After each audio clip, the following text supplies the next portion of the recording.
Que ce fut dur, que ce fut dur. Bonsoir à tous, j'espère que vous allez bien.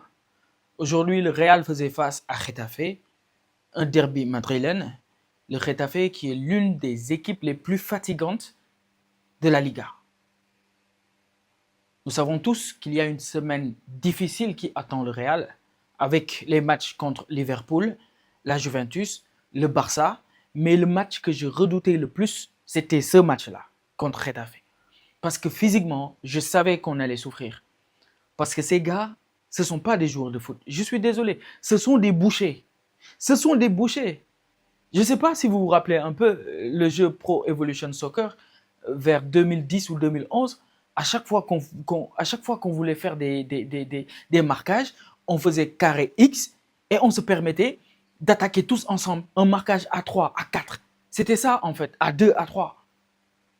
Il suffit juste qu'un joueur du Real Madrid ait le ballon pour que les 8 personnes de Getafe, les 8 joueurs de cette équipe, attaquent nos joueurs, attaquent le joueur qui a le ballon.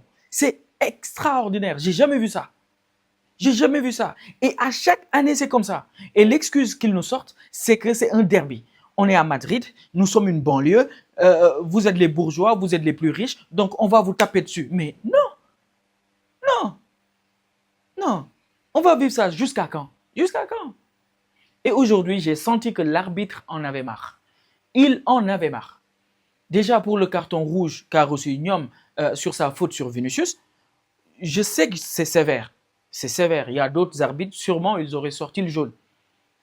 Mais, vu le contexte et vu le joueur ce qu'il a fait, il ne s'est même pas préoccupé du ballon. Il ne regardait que le joueur, que Vinicius. Que Vinicius. Il lui est rentré dedans et carton rouge, direct. Mon gars, tu sors. L'autre joueur aussi, qui est moins intelligent que le premier, il a attendu que Vinicius fasse sa passe pour lui taper dessus encore. Deuxième jaune, out. Mais est-ce que je peux parler d'agressivité, de brutalité, sans parler de leur capitaine, notre très cher Djene Dakonam? Il est fou ce mec. Il est con. Il est fou. Le gars, c'est un catcheur. Il est aussi au MMA. Il fait du kickboxing. Il fait du judo. Il est ceinture noire dans toutes ces catégories. Il est con ce mec. Il est con. Donc lui, il est à l'image de son équipe et il est même pire. Parce que Bellingham aujourd'hui a subi une faute de la part de Djene Dakonam. Il n'y croyait pas à ses yeux. Parce qu'il avait soulevé son pied tellement haut qu'il allait casser sa tête. Pour en revenir un peu au jeu, le match n'était pas le plus beau match du Real. C'est pas le plus beau match du Real. On le sait tous. Mastantuono a souffert physiquement face à Djene. Rodrigo a souffert. Mbappé a souffert. Bellingham méconnaissable.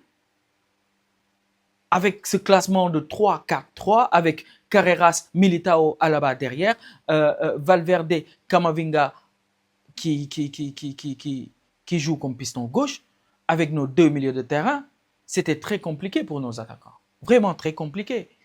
Donc pour le milieu de terrain, j'avais du mal à reconnaître notre très cher Bellingham. Donc il a fallu une rentrée de Arda Güler pour avoir un jeu un peu plus fluide. Donc on se rend compte que le jeu de Xabi Alonso repose vraiment sur Arda Güler. J'ai même envie de vous dire que si Arda Güler ne joue pas, Mbappé ne marquera pas. Surtout dans ce genre de match où les passes sont difficiles, les espaces sont compliqués, sont difficiles à trouver. Donc il faut Arda Güler pour un Mbappé buteur dans ce genre de circonstances. Un autre fait de jeu, j'ai vu Vinicius être chambré par un joueur et ensuite Mbappé s'est mis aussi de son côté, normal. Il se comporte comme un leader et sûrement le gars a peut-être dépassé les limites, peut-être qu'il a été raciste, mais en tout cas on a senti Mbappé frustré, furieux contre ce joueur-là et lui aussi il s'est permis de rétorquer. Au début de ma vidéo, je disais que ce match, c'était le match que j'attendais. C'était le match qui me faisait le plus peur parce que je me disais qu'on allait peut-être perdre des joueurs. C'est le cas de Alaba qu'on a perdu d'ailleurs. Thibaut Courtois qui a reçu un coup. Mastantuono qui est sorti mais il a quand même reçu des coups. Donc pour moi encore une fois, c'était le match le plus compliqué pour les joueurs du Real. Donc là, c'est une semaine décisive qui nous attend avec Liverpool, la Juventus et le Barça. Ça va être très compliqué, mais il va falloir être costaud. Il va falloir rester costaud dans les têtes, dans l'esprit, bien reposer le corps pour faire face à ces équipes-là qui ne vont, qui ne vont pas faire de cadeau à cette équipe du Real Madrid. C'était Babacar Madrid, le meilleur supporter du Real Madrid en Afrique. Peace.